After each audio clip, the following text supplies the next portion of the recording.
పేదలకు ఇల్లు ఇవ్వకుండా ఉండటానికి చంద్రబాబు కోర్టుకు వెళ్లాడని ముఖ్యమంత్రి వైఎస్ జగన్ పేర్కొన్నారు. చంద్రబాబు గాని ఆయనను సమర్థించిన దత్తపుత్రుడు, కొడుకు, బావుమర్ది ఎవరు రాష్ట్రంలో ఉండబోరని తెలిపారు. వీళ్లు ఈ రాష్ట్రం దోచుకుని హైదరాబాద్లో పంచుకుంటారని జగన్ విమర్శించారు. టీడీపీ అధినేత చంద్రబాబుపై ఏపీ సీఎం జగన్ తీవ్రస్థాయిలో మండిపడ్డారు. పేదలకు ఇళ్లు ఇవ్వకుండా ఉండడానికి చంద్రబాబు కోర్టుకు వెళ్లాడని పేర్కొన్నారు. చంద్రబాబు వంటి దుర్మార్గుడు ఇళ్లను అడ్డుకున్నాడని మండిపడ్డారు. చంద్రబాబు ముఖం చూస్తే స్కామ్లు, జగన్ ముఖం చూస్తే స్కీమ్లు గుర్తుకు వస్తాయన్నారు. చంద్రబాబు ముఖం చూస్తే లంచాలు, వెన్నుపోట్లు గుర్తుకు వస్తాయని విమర్శించారు. గజ దొంగల ముఠ ఈ తేడా గుర్తించాలన్నారు. కాకినాడ జిల్లా సామర్లకోటలో సీఎం జగన్ సామూహిక గృహ ప్రవేశాల కార్యక్రమంలో పాల్గొని ప్రసంగించారు. గత ప్రభుత్వాలు ఏనాడైనా పేద ప్రజల గురించి ఆలోచించాయా అని ప్రశ్నించారు. పేద ప్రజలకు ఇవ్వాల్సిన ఇళ్ల స్థలాలను ఇవ్వకుండా చంద్రబాబు కోర్టులకు వెళ్లి అడ్డుకునే ప్రయత్నం చేశాడని పేర్కొన్నారు. దేశంలో ఎక్కడా లేని విధంగా రాష్ట్రంలో 31 లక్షల కుటుంబాలకు ఇళ్ల పట్టాలు ఇచ్చామని 22 లక్షల ఇళ్ల నిర్మాణం జరుగుతుందన్నారు. రాష్ట్ర వ్యాప్తంగా 17,000 వైఎస్ఆర్ జగనన్న కాలనీలు వస్తున్నాయని, ఇళ్లు కాదు ఊళ్లు వస్తున్నాయని తెలియజేశారు. ఎన్ని అడ్డంకులొచ్చినా 31 లక్షల ఇళ్ల స్థలాలు ఇచ్చానని చెప్పారు. చంద్రబాబు గాని ఆయనను సమర్థించిన దత్తపుత్రుడు, కొడుకు, బావమరిది ఎవ్వరూ రాష్ట్రంలో ఉండబోరని తెలియజేశారు. వీళ్లు ఈ రాష్ట్రం దోచుకుని హైదరాబాద్లో పంచుకుంటారని పేర్కొన్నారు. దత్తపుత్రుడు ఇల్లు హైదరాబాద్లో ఉంటుంది, కానీ సతీమణులు మాత్రం 3 సంవత్సరాలకు ఒక్కసారి మారిపోతూ ఉంటారని తెలియజేశారు. ఒక్కసారి లోకల్, మరొకసారి నేషనల్, ఇంకోసారి ఇంటర్నేషనల్, మరి 4గోసారి ఎక్కడికి పోతాడో చూడాలన్నారు. ఏకంగా పేదలకు ఇళ్ల పట్టాలు ఇవ్వకూడదు, పేదలకు ఇళ్ల నిర్మాణం జరగకూడదు అని చెప్పి ఏకంగా కోర్టులు దాకా వెళ్ళి కోర్టుల్లో కేసులు వేసి ఆపాలి అన్న ప్రయత్నాలు ఎన్ని జరిగాయో కూడా మీ అందరికీ కూడా తెలుసు. పేదలకు 31 లక్షల ఇళ్ల పట్టాలు ఇవ్వడానికి, ఆ పేదలకు ఇల్లు కట్టించి ఇవ్వడానికి మీ బిడ్డ తపన తాపత్రయంతో అడుగులు వేస్తూ ఉన్నప్పుడు ఎన్నెన్ని అవరోధాలు కలిగాయో మీ అందరికీ తెలుసు. ఒకవైపున చంద్రబాబు నాయుడు లాంటి దుర్మార్గులు కోర్టుకు వెళ్ళి ఆపాలని ప్రయత్నం చేయడం, మరోవైపున మీ బిడ్డ ప్రభుత్వం రాగానే 6 నెలలకే కోవిడ్ వచ్చి పడింది. ఆ 2 సంవత్సరాలు కోవిడ్ వచ్చినప్పుడు రాష్ట్రానికి రావాల్సిన వనరులు తగ్గిపోయాయి. రాష్ట్రం పెట్టవలసిన ఖర్చు, కోవిడ్ విషయంలో పెట్టవలసిన ఖర్చు పెరిగిపోయింది. అయినా ఎక్కడా కూడా మీ బిడ్డ సాకులు చెప్పలేదు. ఎక్కడా కూడా మీ బిడ్డ కారణాలు చెప్పలేదు. మీ బిడ్డ కింద పడ్డాడో మింద పడ్డాడో ఏదో ఒకటి చేశాడు, కానీ ప్రతి పేదవాడి ముఖంలో చిరునవ్వు చూడాలనే తాపత్రయంతో అడుగులు వేశాడు. అక్షరాల ఈరోజు ఆ 31 లక్షల ఇళ్ల స్థలాలలో ఈరోజు 22 లక్షల ఇళ్లు వేగంగా నిర్మాణంలో ఉంటూ 7,43,000 ఇళ్లు పూర్తయిన పరిస్థితుల మధ్య ఈరోజు ఆ సంతోషాన్ని మీ బిడ్డ మీ అందరితో పంచుకునేందుకు ఈరోజు ఇక్కడికి రావడం జరుగుతూ ఉంది అని అంటే ఈ ప్రయాణం ఎలాంటిదో ఒక్కసారి గమనించమని కోరుతా ఉన్నా. నిజంగా రాష్ట్ర వ్యాప్తంగా చూస్తే కేవలం నా అక్క చెల్లెమ్మలకు ఇళ్ల పట్టాలు ఇవ్వాలి అని, నా ప్రతి అక్క చెల్లెమ్మ ముఖంలో చిరునవ్వును చూడాలని, ప్రతి అక్క చెల్లెమ్మకు ఒక మంచి ఇల్లు ఉండాలని తాపత్రయంతో ఎప్పుడూ రాష్ట్రంలో జరగని విధంగా, దేశంలో ఎప్పుడు కని విని ఎరగని విధంగా అక్షరాల రాష్ట్రంలో 72,000 ఎకరాలు, రాష్ట్రంలో 72,000 ఎకరాలు సేకరించి 30,70,000 మంది నా అక్క చెల్లెమ్మలకు వాళ్లకు ఇవ్వడం జరిగింది. వాళ్ళ పేరుతో వాళ్లకు ఇళ్ల పట్టాలు ఇవ్వడం జరిగింది. అక్షరాల 72,000 ఎకరాలను సేకరించి నిజంగా ఆ 30,70,000 ఇళ్ల పట్టాలు మనిషి జీవితంలో ప్రతిదీ దృష్టితో ముడిపడి ఉందని, అందుకే కళ్లను నిర్లక్ష్యం చేయరాదని జిల్లా కలెక్టర్ ఎస్ ఢిల్లీరావు సూచించారు. స్మార్ట్ ఫోన్లు, కంప్యూటర్లను అధికంగా వినియోగించడం వల్ల దృష్టి లోపాలు తలెత్తే ప్రమాదం ఉందని హెచ్చరించారు. నేత్ర సమస్యలు తలెత్తిన వెంటనే వైద్య నిపుణులను సంప్రదించి చికిత్స తీసుకోవాలని సూచించారు. మనిషి జీవితంలో ప్రతిదీ దృష్టితో ముడిపడి ఉందని, అందుకే కళ్లను నిర్లక్ష్యం చేయరాదని జిల్లా కలెక్టర్ ఎస్ ఢిల్లీరావు అన్నారు. సంధ్య కంటి ఆసుపత్రి వారి ఆధ్వర్యంలో వరల్డ్ సైట్ డే సందర్భంగా సూర్యారావుపేటలో నిర్వహించిన వాక్దాన్ను ఆయన ప్రారంభించారు. Love your eyes at work అనే నినాదంతో సాగిన ర్యాలీని జిల్లా కలెక్టర్ ప్రారంభించి మాట్లాడుతూ కంటి ప్రాధాన్యతను ప్రజలకు తెలియజేసి నేత్ర సంబంధ సమస్యల పట్ల ప్రజలను అప్రమత్తం చేసేందుకు సంధ్యా కంటి ఆసుపత్రి నిర్వహిస్తున్న కార్యక్రమాలు అభినందనీయమన్నారు. స్మార్ట్ ఫోన్లు, కంప్యూటర్లను అధికంగా ఉపయోగించడం వల్ల దృష్టి లోపాలు తలెత్తే ప్రమాదం ఉందని, స్మార్ట్ ఫోన్లు చూడకుండా వీడియో గేమ్స్ ఆడకుండా ఉండేలా జాగ్రత్త వహించాలని చెప్పారు. నేత్ర సమస్యలు తలెత్తిన వెంటనే వైద్య నిపుణులను సంప్రదించి చికిత్స తీసుకోవాలని సూచించారు. సో ప్రభుత్వంకి ఇటువంటి ఇన్స్టిట్యూట్స్ కూడా చేదోడుగా ఉంటే చాలా మనకి ప్రజలకి ఎంత చూపు అనేటువంటి ఎంత ముఖ్యమో మనకు తెలుసు. ఉన్న 5 సెన్సెస్లో ఐకి ఉండేటువంటి ఇంపార్టెన్స్ అనేటువంటిది, అది లేకపోతే ఇంకా ఏమి చూడలేము, ఏమీ అసలు కాంట్. ఒకవేళ అది నిజం చెప్పాలంటే ఎవరికైతే కంప్లీట్గా చూపు లేదో వాళ్ళని అడిగితే యాక్చువల్గా అయితే ఆ బాధ అనేటువంటి తెలుస్తుంది. మనకైతే దేవుడు అది ఇచ్చున్నాడు కాబట్టి ఇచ్చిన దాన్ని మళ్ళీ పాడు చేసుకోకుండా, చిన్న పిల్లల్లో ఇప్పుడు రోజు రోజుకి ఈ గ్యాడ్జెట్స్ ఎక్కువైపోయినాయి కాబట్టి ఆ గ్యాడ్జెట్స్ని తగ్గించడానికి అంటే యూజ్ చేసే విధానము, దానికి డిఫరెంట్ మోడ్స్, దాని టెక్నాలజీస్ వచ్చాయి. డే టైంలో డే మోడ్ అని, నైట్ టైం నైట్ మోడ్ అని. అది ఇంకా తెలియకపోవడం వల్ల ఐకి విపరీతమైనటువంటి స్ట్రెయిన్ అనేటువంటి ఎక్కువ ఎర్రర్స్ అనేటువంటి వస్తున్నాయి. సో దాన్ని తగ్గించుకోవాల్సినటువంటి బాధ్యత ఉంది దానికి. సంధ్య ఐ హాస్పిటల్ తీసుకున్నటువంటి ఈరోజు ఈ కార్యక్రమం చేయాలనే నిర్ణయం ఖచ్చితంగా అది ప్రజల్లోకి మీ ద్వారా కొంతైనా అనేటువంటి ఉంటుంది. పెద్దవాళ్ళు టైంలో ఈ క్యాట్రాక్ట్ అనేటువంటిది చేయకపోవడం వల్ల మెల్లమెల్లగా నెరవ దెబ్బతిని కంప్లీట్గా చూపు అనేటువంటి పోతుంది కాబట్టి. ఆసుపత్రి సీఈఓ మునగపాటి భార్గవరావు మాట్లాడుతూ ప్రజలందరికీ నేత్ర వైద్య సేవలను అందుబాటులోకి తేవాలనే లక్ష్యంతో సంధ్య కంటి ఆసుపత్రి నెలకొల్పిన డాక్టర్ ఎంఎన్ రాజు ఆశయ సాధనకు కృషి చేస్తామని వెల్లడించారు. సంధ్య కంటి ఆసుపత్రి ఆధ్వర్యంలో అనేక ఉచిత వైద్య శిబిరాలను నిర్వహించామని, నేత్ర సంరక్షణ పట్ల ప్రజల్లో అవగాహన పెంపొందించేందుకు పలు కార్యక్రమాలను చేపట్టామని అన్నారు. కంటి చూపు, నేత్ర సంరక్షణ విషయంలో ప్రతి ఒక్కరూ బాధ్యతగా వ్యవహరించాలని చెప్పారు. Love your eyes at work అనే నినాదంతో ఈ ఏడాది వరల్డ్ సైట్ డే జరుపుకుంటున్నామని తెలియజేశారు. పనిచేసే ప్రదేశాల్లో నేత్ర సంరక్షణపై అవగాహన కల్పించడం, కార్మికులు, ఉద్యోగుల కోసం నేత్ర సంరక్షణ చర్యలు చేపట్టేలా వ్యాపారాధినేతలను ప్రోత్సహించడం తదితర కార్యక్రమాలను వరల్డ్ సైట్ డే సందర్భంగా నిర్వహిస్తారని వివరించారు. ప్రపంచ దృష్టి దినోత్సవం సందర్భంగా తమ ఆసుపత్రి ద్వారా వయోవృద్ధులకు ఉచితంగా కళ్లజోళ్లను పంపిణీ చేస్తున్నట్లు తెలిపారు. వరల్డ్ సైట్ డి వాకథాన్లో సిద్ధార్థ ఫార్మసీ కళాశాల విద్యార్థులు, పలు ఫార్మసీ సంస్థల ప్రతినిధులు పెద్ద సంఖ్యలో పాల్గొన్నారు. సో ఇవాళ మనం మెయిన్గా ఇక్కడ గ్యాదర్ అనే ముఖ్య ఉద్దేశం ఏంటంటే ఇవాళ ప్రపంచ నేత్ర దినోత్సవం. ఇవాళ ప్రపంచం మొత్తం ఈ ఐ కేర్ అవేర్నెస్ అనేది ఎక్కువ ప్రజల్లోకి వెళ్ళడానికి అందరు యాక్టివిటీస్ చేస్తూ ఉంటారు. మన సంధ్య ఐ హాస్పిటల్స్ గత 20 ఏళ్ళుగా ఈ దినోత్సవాన్ని మనం సెలబ్రేట్ చేసుకుంటున్నాం. ఇవాళ మనం ఈ స్టూడెంట్స్ అండ్ మెయిన్ ఈ వర్క్ చేసే వాళ్ళతో వాకథాన్ అనేది మనం ఇవాళ లాంచ్ చేస్తున్నాం కలెక్టర్ గారితో. సో దీని ఏంటంటే మనం ఈ నెక్స్ట్ 2 వీక్స్ సీనియర్ సిటిజన్స్కి మనం ఫ్రీ ఐ చెకప్ అనేది చేయటం అనేది జరుగుతుంది మన అన్ని సెంటర్స్ విజయవాడ, వైజాగ్, శ్రీకాకుళం, తెనాలిలో. సో ఈ అవకాశాన్ని అందరూ వినియోగించుకోవాలని చెప్పి సీఎం జగన్ వస్తున్నారని విశాఖ ప్రజలు గడగడలాడిపోతున్నారని టీడీపీ నేత బుద్ధ వెంకన్న విమర్శించారు. సజ్జల రామకృష్ణారెడ్డి ఓ అబద్ధాల పుట్ట అని, చట్టసభలో ఏ రోజు లేని ఆయనకు స్కిల్ డెవలప్మెంట్ గురించి ఏమి తెలుసునని ధ్వజమెత్తారు. చంద్రబాబును జైలుకు పంపిణీ కేసులో ఎలాంటి ఆధారాలు లేవని బుద్ధ వెంకన్న వ్యాఖ్యానించారు. ప్రభుత్వ సలహాదారు సజ్జల రామకృష్ణారెడ్డిపై టీడీపీ ఉత్తరాంధ్ర ఇన్ఛార్జ్ బుద్ధ వెంకన్న తీవ్ర ఆగ్రహం వ్యక్తం చేశారు. చంద్రబాబును జైలుకు పంపిన కేసులో ఎలాంటి ఆధారాలు లేవన్నారు. కుటుంబ విలువలు తెలిసిన వ్యక్తి లోకేష్ అని చెప్పుకొచ్చారు.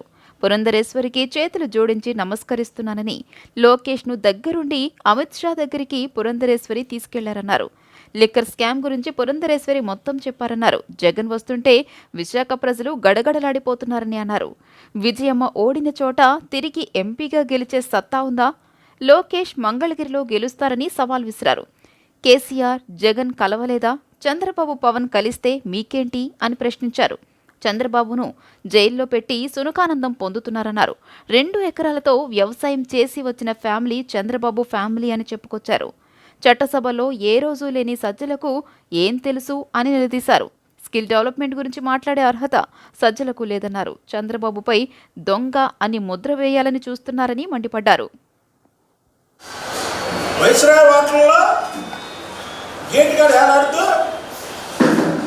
ఈ కుక్కలన్నీ కూడా ఎన్టీ రామారావు గారి మీద చెప్పులు ఇసిరి అది చంద్రబాబు గారి మీదకి వాళ్ళు నెడుతున్నారు.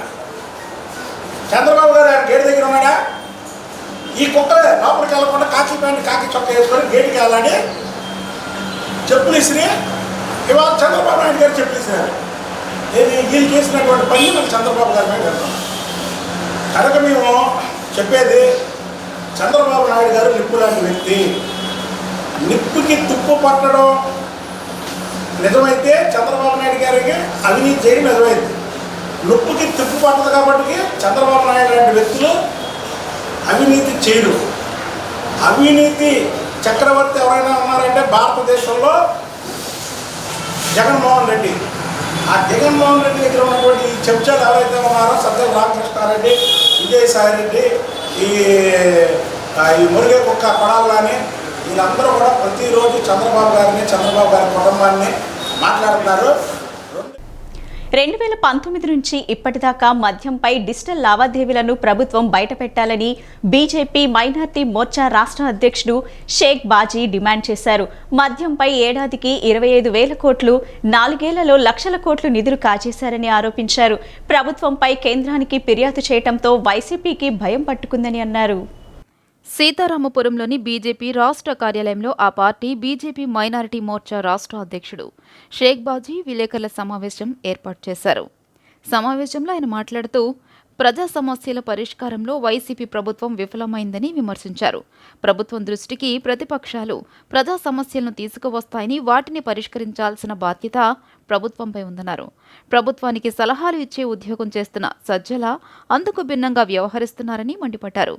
జగన్ అధికారంలోకి వచ్చినప్పటి నుంచి రాష్ట్రంలో అరాచక పాలన సాగుతుందని, రాష్ట్రం అప్పుల ఊబిలో కూరుకుపోయిందని, పంచాయతీ నిధుల మళ్లింపుపై పురంధరేశ్వరి ప్రశ్నిస్తే దానికి సమాధానం చెప్పకుండా అడ్డగోలుగా విమర్శలు చేస్తున్నారని ఆగ్రహం వ్యక్తం చేశారు. మద్యంపై సీబీఐ ఎంక్వైరీ జరగాలని కేంద్రాన్ని పురంధరేశ్వరి కోరారని, 2019 నుంచి ఇప్పటిదాకా మద్యంపై డిజిటల్ లావాదేవీలను బయటపెట్టగలిగే దమ్ముందా అని సవాల్ చేశారు. మద్యంపై ఏడాదికి 25,000 కోట్లు, 4 ఏళ్లలో 1,00,000 కోట్లు నిధులు కాజేశారని ఆరోపించారు.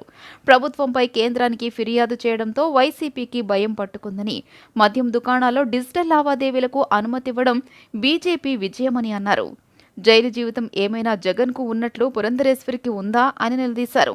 వైసీపీ ప్రభుత్వ తప్పులను ప్రజల్లోనే ఎండగడతామని, రాష్ట్రంలో రాక్షస రాజ్యం ఏలుతున్నప్పుడు ప్రతిపక్షాలు ఏకమవుతాయన్నారు. అప్పుల పరంపర కొనసాగుతుంది. గత ప్రభుత్వం చేసినటువంటి 5 ఏళ్ల అప్పు 2.5 లక్షల కోట్లు అయితే, ఈ ప్రభుత్వం అధికారంలోకి వచ్చిన తర్వాత చేసినటువంటి 7.5 లక్షల కోట్లు వెరసి మొత్తం 10 లక్షల కోట్లు ఈ రోజున ఆంధ్రప్రదేశ్లో అప్పు భారం పడింది. దీని ఫలితంగా ఆంధ్రప్రదేశ్ రాష్ట్రంలో పుట్టిన బిడ్డ దగ్గర నుంచి చనిపోయే ముసలివాడి వరకు కూడా ప్రతి ఒక్కరి నెత్తి మీద 1,25,000 రూపాయల అప్పు భారం పడుతుంది. ప్రభుత్వం అప్పులు చేస్తే అడ్డగోలుగా చేసినటువంటి పాపాలకి బాధ్యులు ఎవరని చెప్పని ప్రతిపక్ష పార్టీగా, జాతీయ పార్టీ నాయకురాలిగా, ఈ రాష్ట్ర అధ్యక్షురాలుగా పురంధేశ్వరి గారు సంధించినటువంటి ప్రశ్నకి సమాధానం చెప్పలేనటువంటి ఈ రాష్ట్ర ప్రభుత్వం, అదేవిధంగా కేంద్రం నుంచి 73, 74 రాజ్యాంగం ద్వారా 14-15 ఆర్థిక సంఘం నిధులు ఏవైతే ఉన్నాయో దాదాపు 8,600 కోట్ల రూపాయలు పంచాయతీలకు ఇచ్చినటువంటి నిధులను అక్రమంగా ప్రభుత్వమే దొంగగా మారి కొల్లగొట్టినటువంటి వైనం ఏదైతే ఉందో, మేయర్ డివిజన్లలో మెట్లు కూడా బాగు చేయించలేని పరిస్థితిలో ఉన్నారని జనసేన అధికార ప్రతినిధి పోతిన మహేష్ ఆగ్రహం వ్యక్తం చేశారు. వ్యక్తిగత ప్రయోజనాల కోసం నగరాల సామాజిక వర్గ రాజకీయ భవిష్యత్తుని నాశనం చేయాలని చూస్తే మీ పేర్లు చరిత్రలో నల్ల అక్షరాలతో లిఖించబడతాయని ఆరోపించారు. మీరు చరిత్రహీనులుగా మిగిలిపోతారని ఆయన పేర్కొన్నారు. ఇంటింటికి రాబోయే జనసేన ప్రభుత్వం రెండో విడతలో భాగంగా 46వ డివిజన్ అధ్యక్షులు షేక్ షర్మిల అమీర్ బాషా ఆధ్వర్యంలో జనసేన పార్టీ పశ్చిమ నియోజకవర్గ ఇన్ఛార్జ్ పోతిన వెంకట మహేష్ ప్రజలను కలుస్తూ సమస్యలను అడిగి తెలుసుకున్నారు.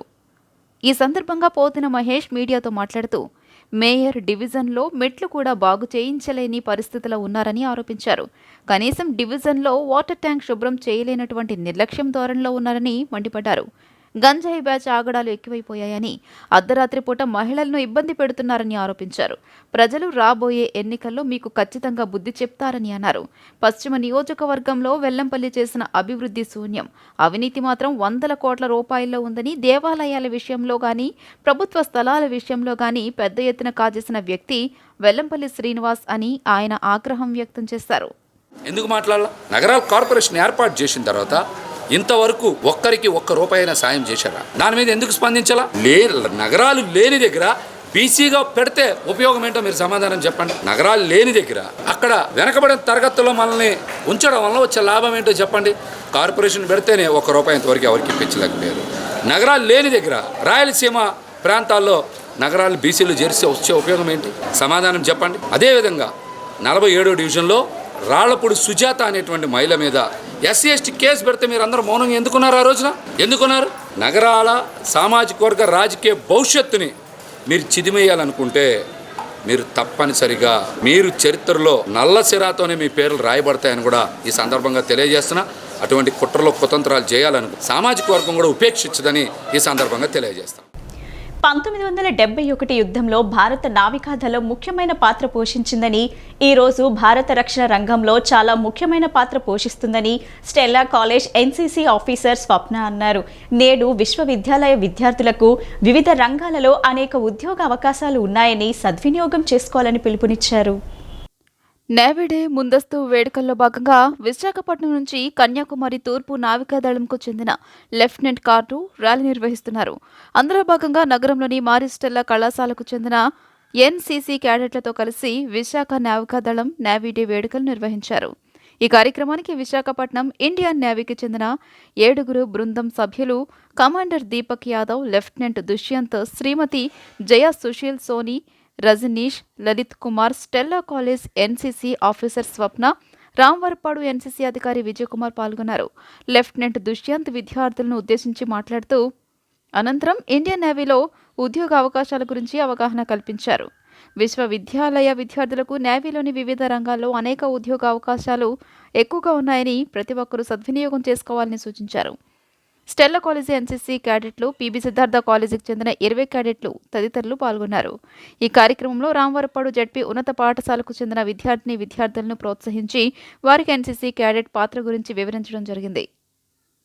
As part of Indian navy celebrations ఆ వేడుకల్లో భాగంగా వైజాగ్ నుంచి ఇండియన్ నేవీకి చెందినటువంటి 7 బృంద సభ్యులు ఈవేళ మా కళాశాలలో ఉన్నటువంటి NCC క్యాడెట్స్ని విజిట్ చేశారు. అలాగే ఇండియన్ నేవీలో ఉన్నటువంటి ఆపర్చునిటీస్ ఏంటి, యువతకి ఇండియన్ నేవీ ఏ విధంగా సేవలు అందిస్తుంది, అలాగే నేషన్ బిల్డింగ్లో యువత పాత్ర ఎక్కువ ఉంది కాబట్టి యువత ఈ యూనిఫామ్ సర్వీసెస్లో పాల్గొనడానికి ఏమేమి అర్హతలు సాధించవచ్చు, ఎలాంటి క్వాలిఫికేషన్తో అగ్నివీర్ అనే పథకం ద్వారా ఈ యూనిఫామ్ సర్వీసెస్లో చేరవచ్చు అనే అంశాల గురించి లెఫ్టినెంట్ కమాండర్ దుష్యంత్ సింగ్ గారు వెల్లడించారు.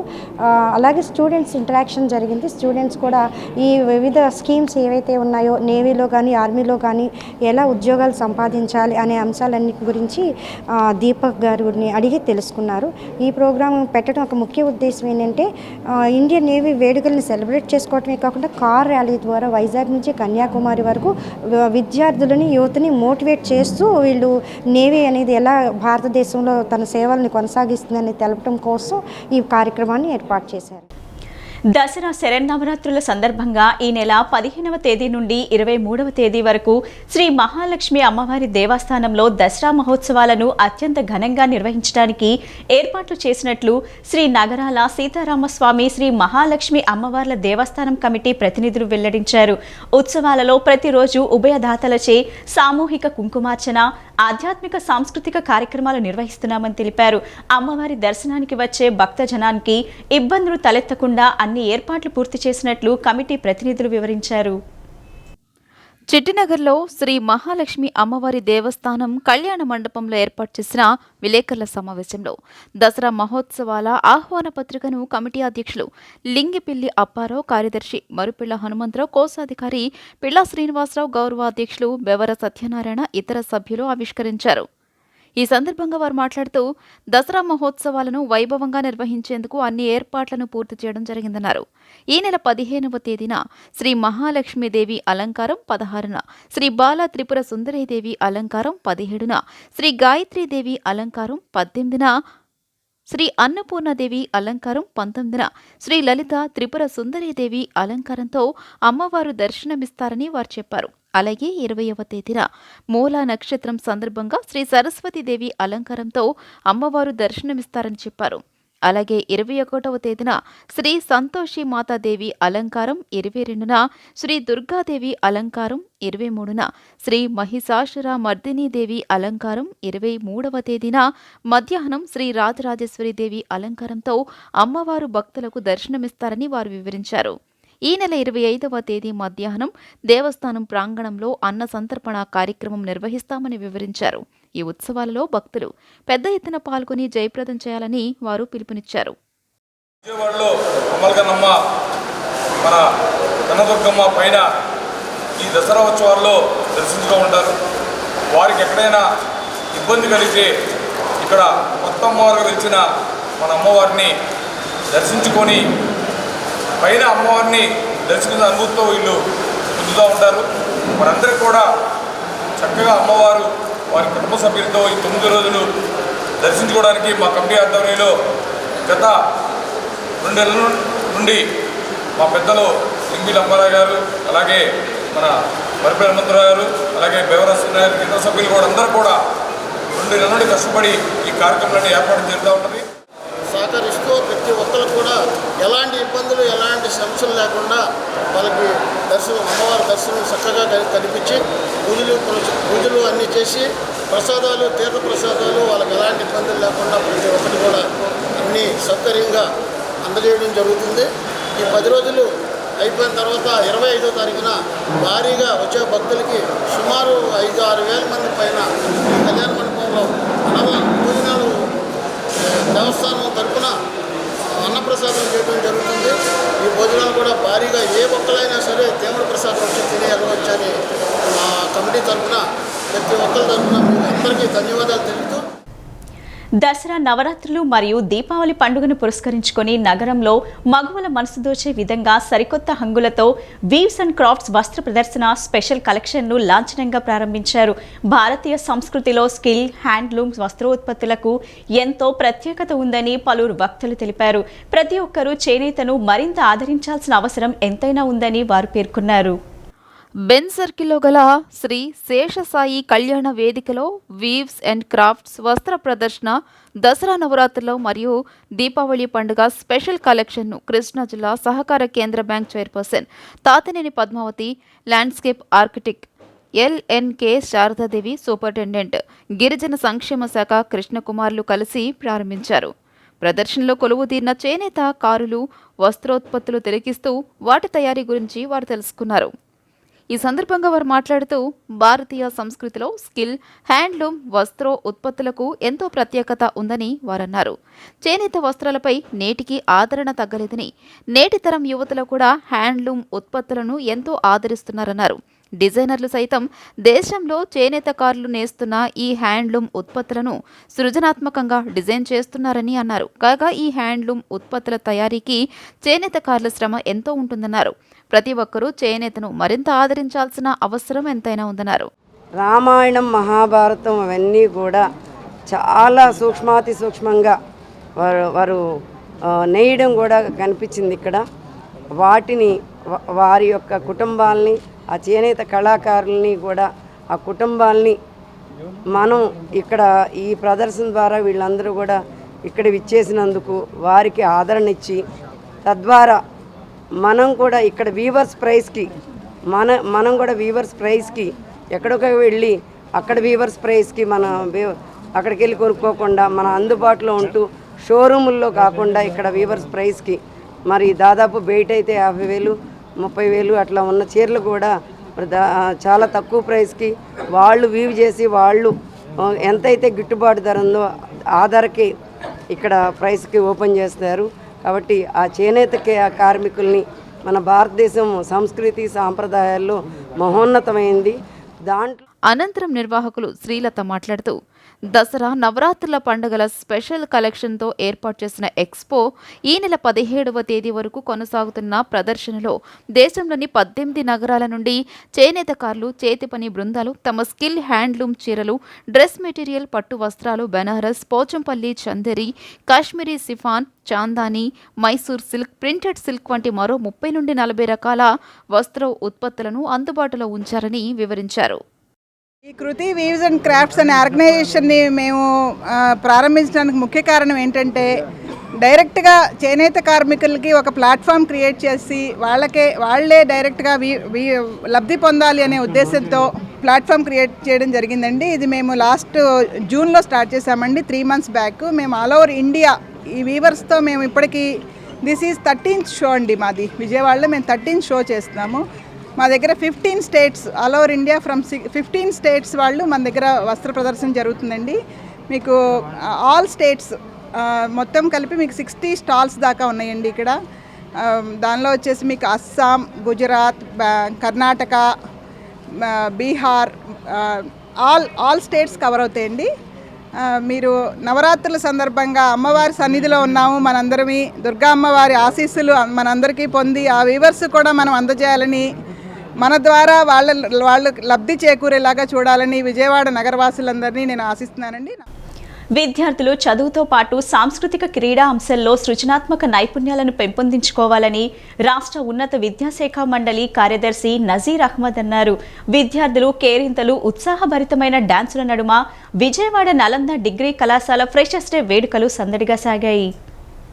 నలంద డిగ్రీ కళాశాల ఫ్రెషర్స్ డే వేడుకలు విజయవాడ తుమ్మలపల్లి కళాక్షేత్రంలో ఘనంగా జరిగాయి. డిగ్రీ సీనియర్ విద్యార్థులు, కొత్తగా చేరిన మొదటి సంవత్సరం విద్యార్థులకు ఘనంగా ఆహ్వానం పలికారు. ఫ్రెషర్స్ డే కార్యక్రమం వివిధ రకాల వినోద కార్యక్రమాల మేళవింపు ఎంతో ఉత్సాహంగా కేరింతల నడుమ జరిగింది. విద్యార్థులు డాన్సులు, నృత్యాలతో అలరించారు. క్లాస్, మాస్ పాటలకు స్టెప్పులు వేస్తూ ఆద్యంతం అదరగొట్టారు. ఈ సందర్భంగా కళాశాల ప్రిన్సిపల్ ఎం అనురాధ మాట్లాడుతూ నూతన విద్యార్థుల్లో భయాన్ని పోగొట్టేందుకు ఫ్రెషర్స్ డే వేడుకలు దోహదపడతాయని పేర్కొన్నారు. విద్యార్థుల్లో నిగుడీకృతమైన సృజనాత్మకత శక్తులను వెలికితీసి జీవితంలో వారు ఉన్నత శిఖరాలకు చేరుకునేలా ప్రోత్సహిస్తున్నామన్నారు. జీవితంలో విద్యార్థి దశ చాలా కీలకమైందన్నారు.